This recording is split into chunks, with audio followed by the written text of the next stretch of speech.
උඹට කොච්චර කිව්වත් ජේමිස් වැඩක් නෑ. උඹ ඊට පස්සේ කියනවා ඇග්නස් අක්කා කැහ ගන්නවා කියලා උඹට. උඹ කවදාවත් හැදෙන එකෙක් නෙමෙයි.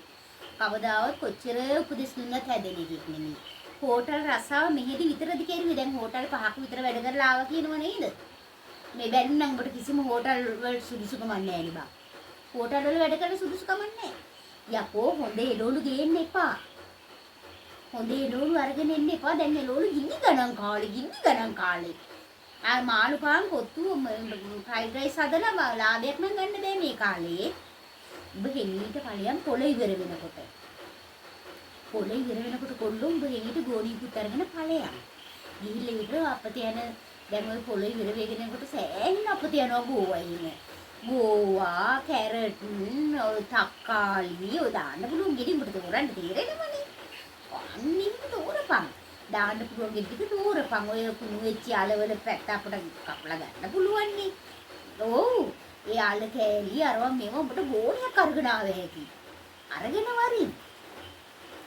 වරින්.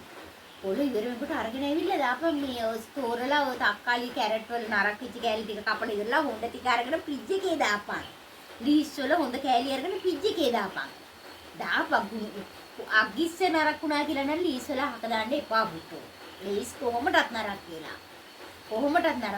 අගිස්ස නරක් වුණා කියලා හක දාන්න එපා. ඒවා දාපන් අවස මාළු පාන් වලට. දාන්න තියාගන්න. ඕ කැරට් ඒ කැරට් උනත් ඔය කැරට් අඩේ පොඩ්ඩක් නරකුණාට ගානක් නෑ. අවස කොත්තුවට දාපන්. අවස කොත්තුවට දාපන්. ඔය පිරිමි ටික වෙරි මරගාතේ ඇවිල්ලා ඇදලා අරින්න පේනවනේ කන හැටි. ඕ කෙරපන් එදා මම අරේ. ඔව්. ඒ කීවෙලි මං ගෙනාවේ. දැක්ක නේද? නරකුණා කියලා අපිට දැම්මද කියලා ඇසට කෑලි. ඔය නරක වෙච්ච අස්කොන් කෑලි අරවා මේව කෑලි ඔක්කොම මාළු පාන් වලට දාපන් ටික. රයිස් එකට ටිකක් තියපන්. ඒ විදිහට අර පිරිමැස්සම වැඩ කරන්න ඉගෙන ගනිමු. ආයි මට ඔක ඇඟිල්ලෙන් එන කියන්න බෑනේ. ඔව් සුප් එකට දාපන් අස්කොන් කෑලි ටික. දැන් ඔය ටොයිලට් එකට යන පණිටුවේ පිටියන්න එක වහාම නතර කරපන්. මං දැන් උඹට පෙරේදත් කිව්වා. ඕක වහාම නතර කරපන්. දැන් PHI මහතුරු ගෙවල් ගන්න එනවා. ඔව් වටපිටාව සුද්ධ කරගන්නේ ඩෙන්ගු බලන්න එන්නේ.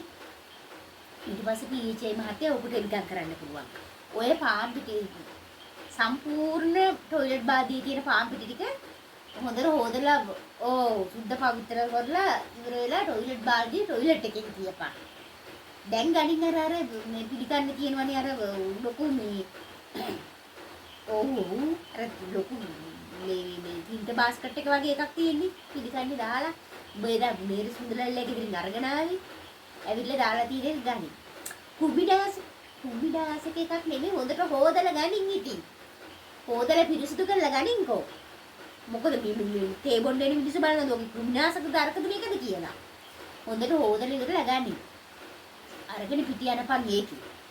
ඔව් ඒකේ පිටියනපන්. අරක තියපන් ටොයිලට් බාදියේ PHI මහතුරු ඇවිල්ලා යනකම්. ටොයිලට් බාදියේ හොඳට හොදලා ටොයිලට් එකේම තියපන්. ආයි මම නොකිව කියන්න එපා පුතේ. අන්න. ඔබ ගුටි කනවා හොඳටම. ආයි. මගේ දන්නවද මන් දෙන්න පාරවල් වල හැටි?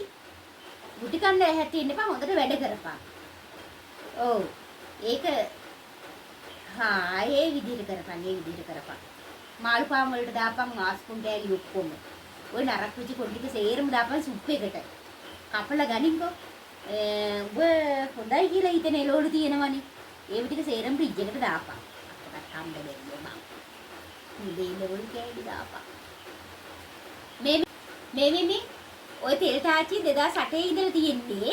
2008 ඉඳලා රතු විදිහට තෙල් තාච්චිය ඕක වෙනස් කරන්න යන්න එපා. ඒක PHI මහතුරුව බලා ගන්න පුළුවන්. ඕක වෙනස් කරන්න යන්න එපා. PHI මහතුරුන් ගෑස් වහන්න මන් දන්නවා. ඒක කරගන්න පුළුවන්. දැන් උඹ බලපන් ඔය තෙල් තාච්චිය අයින් කරන්න එපා. ඔකට තේකොළ ටිකක් දාලා පෙරලා ගනි. එතකොට ආයි ඔක හොඳට පිළිපහත් වෙලා ගන්න පුළුවන්. ඔව්. ආයි ගන්න පුළුවන් නැත්නම් දැන් ඔච්චර කල් වඩ වැද්දා, පැටිස් වැද්දා, රෝල්ස් වැද්දා මිනිස්සු කිව්වොත් මොකද මේ අපිරිය රහක් එහෙමනවා කියලා නෑනේ. තව ටිකක් කල් ඔය තෙල් තාච්චිය පාවිච්චි කරුවේ නැති. මල කොලන්න නටන්න ලැහැත්ති වෙන්න එපා. මෙතන අර පිරිමැස්මින් වැඩ කරන් ඉගෙන ගන්න ඉස්සෙල්ලාම බඩු ගණන් කාලේ.